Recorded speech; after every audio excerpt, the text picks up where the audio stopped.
गुरुर्ब्रह्मा गुरुर्विष्णु गुरुर्देवो महेश्वरम्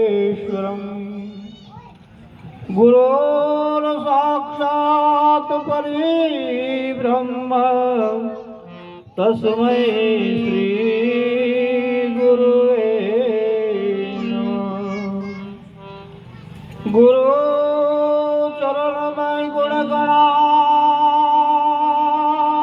चरण नमाऊ शीश वचन उच्चरे अमीजरे नाम करे बख्शीश नाम करे बख्शीश। गुरु जी का गुण क्या गाऊं मिले अढड़क धन तोय नामनी तोले नावे। नाम समरो रघुवंश मणि अरे करे पाप नो नाश काल कंपे जम थर हरे एवो नाम नो प्रकाश। बोलो सदगुरु महाराज की जय।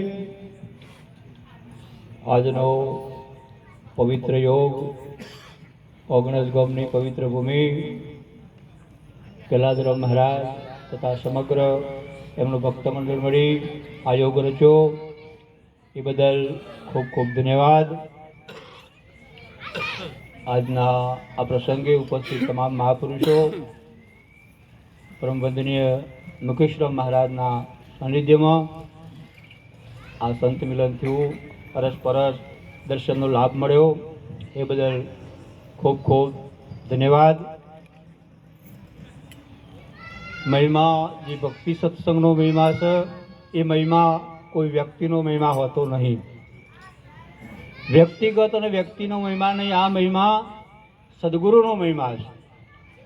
સદગુરુ જો આપણને ના મળ્યા હોય તો આ સભા ના હોય, આ વાત ના હોય અને આ જે મળવાનું થયું છે એ સદગુરુના નાતાથી આપણો બીજો કોઈ સંબંધ નહીં અને બીજા કોઈ સંબંધથી મળવાનું થાય વ્યવહારિક સંબંધો હોય પણ આ સંબંધ અને આ વાત આ નાતો આપણા સદગુરુનો છે બાપ। અને સદગુરુ મળવાથી આ બધા યોગની રચના થઈ છે। આપણા રસોડા ગામની અંદર એક ઋષિરાજ મહારાજ થઈ ગયા, એમની ગુરુ મહિમાનું વર્તન કરવા માટે ગુરુ મહિમાની વાત કરવા માટે એક સરસ દોડની અંદર વાત કરી। બદન ફાવા તો પાછળ બોલજો।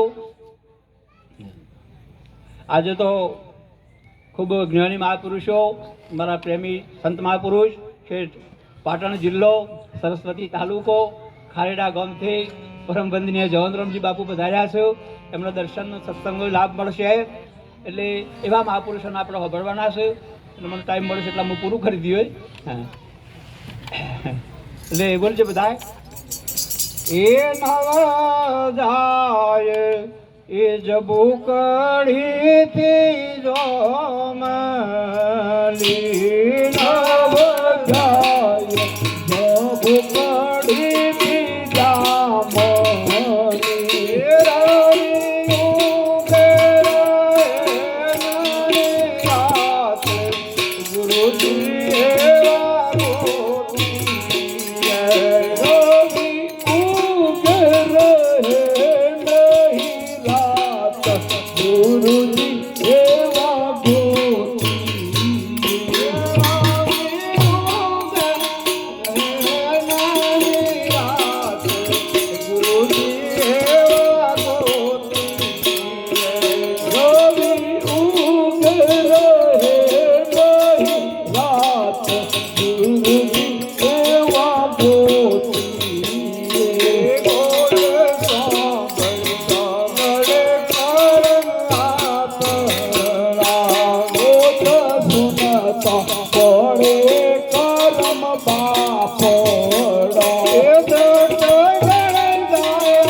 ઉકળીથી જાંબલી રવિ ઉગે રહે ન રાત.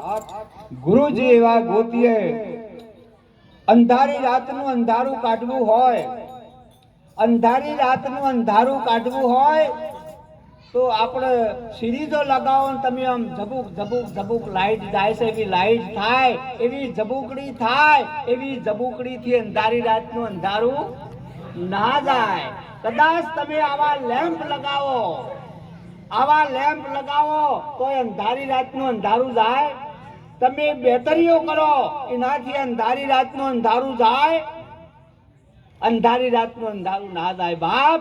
પણ અંધારું કાઢવું હોય તો શું ઉપાય એનો? અંધારાને કાઢવું હોય તો હા, ઋષિરાજ મહારાજે સરસ વાત કરી કે અંધારાને એકી ઝાટક આખા ગામમાંથી નહીં આખી પૃથ્વી ઉપરથી કાઢી મેળવું હોય તો એક વખત સૂર્ય ઉગી જાય અને સૂર્યનું અજવાળું થાય એટલે અંધારું રહે. આ અંધારું કેવા નારે કે હું જોઈ શકું, હું છું એના સ્વરૂપ બની જાય. એમ રવિ ઉગે રહે ને રાત. ગુરુજી એવા ગોતીએ.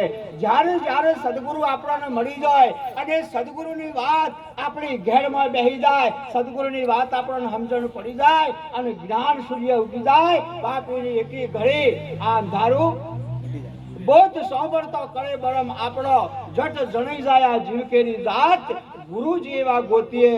તમે જુઓ હજારો વર્ષનું, હજારો ને કરોડો વર્ષનું ઘાસ પડ્યું હોય, હજારો ગંજીઓ હોય, હજારો મણ ઘાસ હોય, પણ એક તલના જેવડો લાગતો તણખલો એ ઘાસના મોય પડી જાય, બધું બળીને ભસ્મીભૂત કરી નાખે બાપ. એક આવડો તણખાડો પડી જાય. એમ સદગુરુની વાત એક આટલી મોય ઉતરી જાય તો આખા જીવનમાં જેટલો કર્મ હોય એ બધાય કર્મોનો બાળીને ભસ્મીભૂત કરી નાખા સદગુરુ કરી શકે. અને કૃષ્ણ ભગવાને ગીતાની અંદર કીધું, જ્ઞાન અગ્નિ ભસ્માસાત કરીને તું અર્જુન જ્યારે જ્ઞાન પ્રગટ થાય એટલે તમારા એક એક ખૂણામાં અજ્ઞાન ના રવા દે, ના રવા દે, ના રવા દે. આ સદગુરુની વાત છે બાપ. અને સદગુરુ એવા મળી ગયા હોય, જેમ આપણે વાત કરીએ આપણે વાત કરીએ તો તમે જુઓ આદિગુરુ શંકરાચાર્ય એમના 3-4 શિષ્યો હતા. એમાં તોટકાચાર્ય કશું કામ ના કરતા, ખાલી જ્ઞાનમાં લક્ષ્ય જ ના હાલતા, એક આશ્રમનું જ કામ કરતા. અને એ પણ શિષ્યનીઓનું વર્ણન કરવામાં આવી. બધા કે કનું નામ લેશો ગુરુ મહારાજ? કે તોટકાચાર્યનું. કે એ તો મૂળ તોતડો થઈને બોલતા આવડતું અને ના ના લાય. કે મારી ઈચ્છા એવી છે, તમારી ઈચ્છા શું છે? કે ના બીજાની વર્ણની કરો. એટલે પછી બધા શિષ્યોને કીધું કે ભાઈ આ પારસમણી છે અને એરણ ઉપર મૂકીને હું તમને કહું છું કે આ ગણ લ્યો અને આ પારસમણીને તોડી નાખો. એટલે બધાએ કીધું કે બાપુ આવી કિંમતી વસ્તુ તોડી નખાય, આવી કિંમતી વસ્તુ તોડી ના નખાય. બધા ના તોડીને તોટકાચાર્ય આયા લુગડો ધોઈને અને એમને કીધું, હે તોટકાચાર્ય, આ પારસમણી છે, આ લોખંડને અડે તો હોનું થઈ જાય. હું કહું છું આ પારસમણીને તોડી નાખ. એટલે ગણ લઈ અને ગણ માર્યો, એના હજારો કટકા થઈ ગયા. બધી આખી સભા જેમના શિષ્યો હતો ને કીધું કે મૂર્ખા, ખોટું કામ કર્યું. આ તો ગુરુ પરીક્ષા લેતા હતા ને આવી કિંમતી વસ્તુને તોડી નખાય. તોટકાચાર્યએ કીધું કે આ તો મારા ગુરુનો આદેશ છે, એક નહીં પણ આવી 1000 હોય ને પણ મારા ગુરુ કહીશે તોડી નાખું. મારા ગુરુના આગળ કોઈ વાત બીજી સહ નહીં. એમ મારો સમર્થ સદગુરુ આપણને મળ્યા હોય તો આ વિશ્વની અંદર સદગુરુ સિવાય બીજું કોઈ સહ નહીં. હા, એટલે મહાપુરુષે આગળ વાત કરી, એ માયા પડદો એમ ટાળીને મેળવે, માયા પડદો ટાળીને મેળવે, એ માયા પડદો એમ ટાળીને મેળવે, માયા પડદો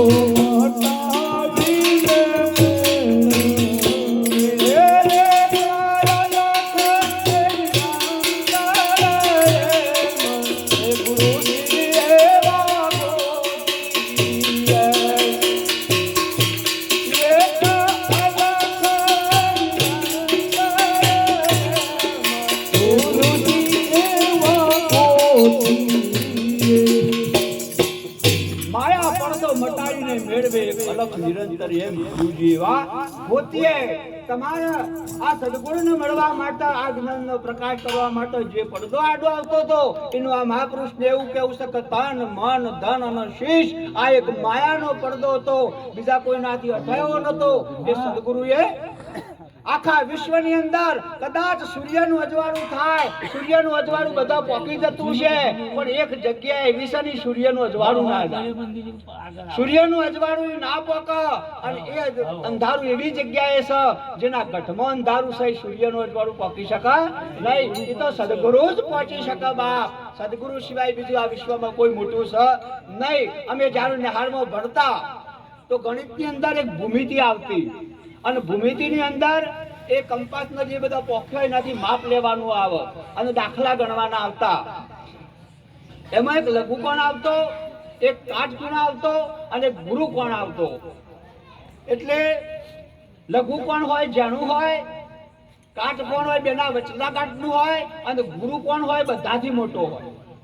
ગુરુથી આ વિશ્વની અંદર બીજું કોઈ મહાન છે નહીં. અને જેને ગુરુની ગતિ મળી ગઈ એના જીવનમાં બેડો પાર થઈ ગયો છે. એની નો જ મહિમા છે. પછી વાતો ગમે તે કરો, પછી વેદો લો, ઉપનિષદો લો, પુરાણો લો, શાસ્ત્રો લો, જે કોઈ લો, પણ સદગુરુ ના મળ્યા હોત બાપ તો આ બીજી વાતો કોઈ ફાવીએ નહીં, કોઈ ખબર ના પડે. પણ એક સદગુરુની શાન અને સદગુરુના શાનથી આપણો બેડો પાર થઈ ગયો છે. આટલું બોલી મારી વાણી વિરામ આલું. બોલો સદગુરુ.